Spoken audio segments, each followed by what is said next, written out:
It all kind of sprung out from like back in 2020 when the pandemic kind of hit. At that time, I was at Stanford working on AI research and working with and kind of also working with one of my current co-founders, who was my classmate, Korish, at the time, and we were kind of working on a startup idea at the time, which was something completely different from Sybill.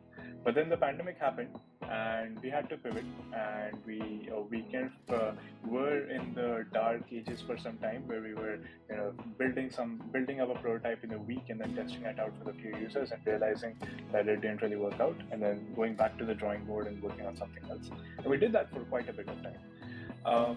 And then through the process, one fine day, we had this insight. So Koresh was basically teaching a course at Stanford in the summer of 2020, and it was all remote.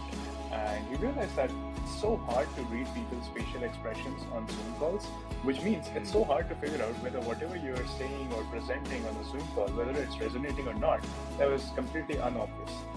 And that's kind of like where it struck us that, hey, what if we could understand what's happening on a video call? Not just from like based on what people are saying, but also based on how they're saying it and how they are reacting when they're not saying anything and when they're listening to you.